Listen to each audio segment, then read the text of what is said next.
Hey everybody, welcome to Frequently Asked Questions Episode 4. This is a series where I go over and give answers to questions that I get all the time on Reddit, YouTube, Twitch, and forums, and whispers in game. So without any further ado, let's get into your questions. Bio Joe Glen asks, what would make Ranger and Necromancer more viable in high-level PvE gameplay? Alright, so I would say that Ranger already has everything it needs to be viable. What's holding it back is really the dominance of Elementalist. Elementalist brings tons of utility, and not just that, but it's the only class that you want in multiples because it also has DPS. You might take a nerf to Icebow, Glyph of Storms, and Lava Font to do it, but if the Elementalist DPS was reduced enough so that the marginal gains of adding a Ranger instead of a second Ellie was better, then you would see Ranger pretty much in every group. But overall, just having a second Ellie is overall better than adding the first Ranger. Now, Necromancer is a different story. The best unique utility that a Necromancer has is Vampiric Aura. Other than that, there isn't anything that makes people say, we could really rely on a Necro for this. That puts Necro in a weird place. If you buff Vampiric Aura more until a Necro is meta, that means you probably are going to trivialize every encounter in the game, because over-the-top lifesteal has been really proven to be OP. Even like we used to have no ICD on the heal on crit food, and basically you were unkillable. You didn't have to dodge anything. You could, especially on Warrior, you could literally just tank everything and heal yourself right back to full with 100 blades or one Axe 5. But of course, one possible answer to make Vampiric Aura as it currently exists better is to make new, harder content that makes people want the current lifesteal. But that would only lead to another question. If we need some extra sustain, is a Necro the best way to get it? Couldn't we all just use heal on crit food? Couldn't our Ellies use Waterfield on staff as part of their DPS rotation? That's a big problem for the Necromancer. If the Necromancer's best asset is its party healing, but is that the best way to get party healing? And the answer is maybe not. So even if we got content that required lots of party healing, it's hard to say that that would be the solution to make Necros meta. The only other option would be to buff their DPS so high that you'd want to bring a Necro anyway in spite of weak utility, but of course, as everyone knows, that would have problems of its own. Vor Invictus asks, what is your methodology for build theory crafting so that I can learn for myself? Well, the answer to this depends on how insanely min-maxed you want to get. Our community has gotten to the point where people are writing computer scripts to generate optimal DPS rotations independent of any human input. The simplest answer, though, is to learn the damage formula from the wiki and what each input in the damage formula represents. Then you want to record a DPS rotation against the indestructible golem for whatever length of time you want to measure. Then manually count up how many times each skill landed during your time frame, and input the skill coefficients for all those skills into the damage formula with whatever buffs you want to account for. This is obviously limited in that it doesn't account for human error or condition damage, which matters even in direct damage builds, but will still give you a good idea. So this is our basic first step. What we'll do is we'll play with DPS rotations until we settle on one that seems to be the best and is also relatively reasonable to do in real life. And then once we have that settled, we can try out all sorts of different gear and trait choices. Oftentimes the rotation and the gear and traits are iterated together. An example would be the way we really came up with the group build for the condition damage engineer.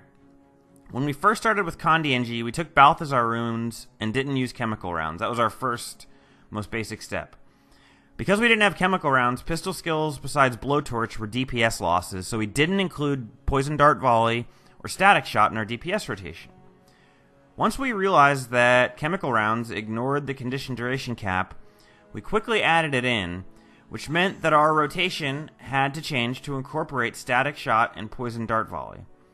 We also realized that Balthazar runes were not necessary with our Nourishment Incendiary powder. Guang suggested 4 Nightmare runes and 2 Trapper runes, which was a definite improvement. Further number crunching showed that actually 5 Nightmare runes and 1 Antitoxin rune or 1 Coral Orb were a better DPS increase over that. Through all that internal iterating, we became more and more confident that we had found the optimal rune configuration and rotation necessary to publish a guide. Zakissen asks, what die do you use? Because I am a bit OCD, I always use the best in slot dies if I can. My staple dies are Pyre, Shadow Abyss, and Charred. I think those are the best dies in the game. I use a certain gray a lot, which is called Violet Tint, because it is a very close match for fractal weapon skins. So generally on any class where I'm using fractal weapons as my weapon theme, I will generally use Violet Tint for those. I also like Blacklight quite a bit, and Enameled Crimson. Those are also really good dies. But yeah, generally my staples, Pyre, Shadow Abyss, and Charred. Multiple people ask, these Condi builds are great, but what if ANET nerfs burning? Well, anything can happen. ANET is aware that heavy burning condition damage builds are very viable in PvE. They are happy that condition damage is finally in a good place in PvE. My expectation is that if they did nerf burning, they would buff bleeding or come up with some other solution in order to maintain the current balance.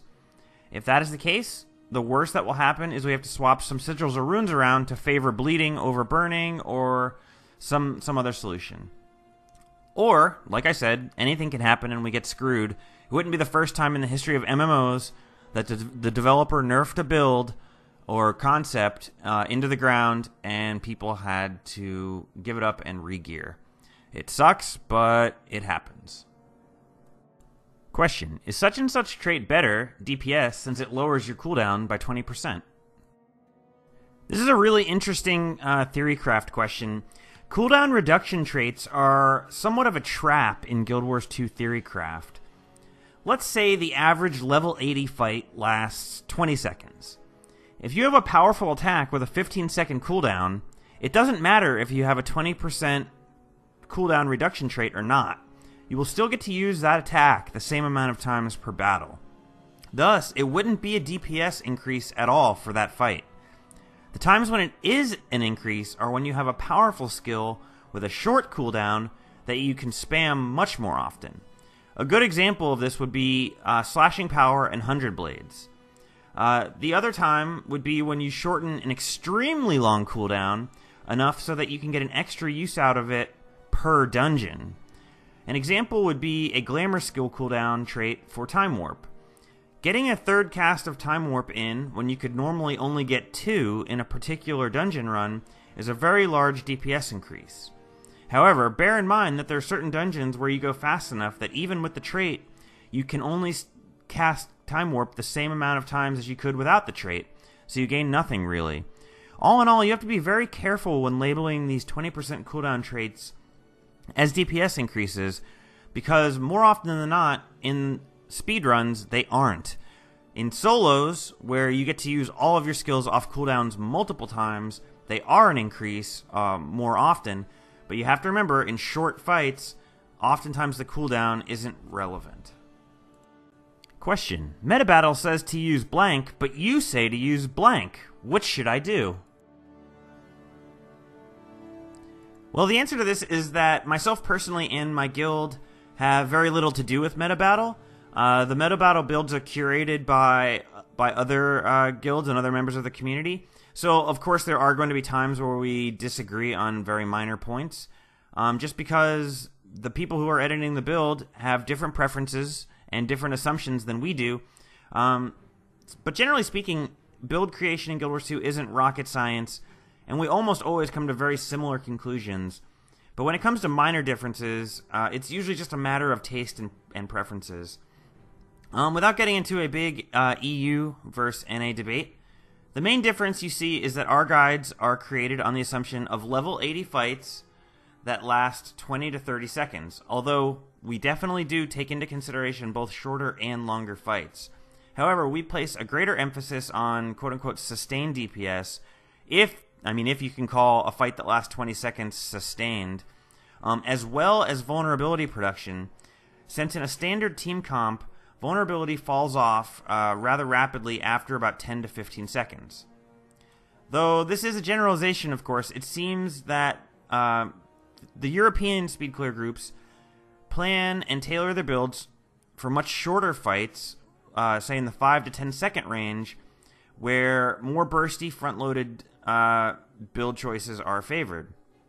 Obviously, each method has its own advantages and drawbacks. In short fights, a build tailored for more sustained DPS is going to have just a bit less burst. In long fights, the more bursty setup will do slightly worse. In order to avoid making a big deal out of what is actually a very minor difference in the builds, the important thing to remember is that a player using either resource or a mixture of the two is going to be far better prepared than someone who plays a non-meta build that isn't optimized at all for any aspect of PvE. So with that answer, that is it for this episode of Frequently Asked Questions. If you have any questions that you'd like to be included in a future episode, be sure to ask them below, and I will do my best to answer them if they're good questions. Otherwise, hit me up on Twitch while I'm streaming, and if I get a question there that's really good, I'll add it in here. That's basically it, guys. Thanks for tuning in, thanks for watching, and I will see you next time.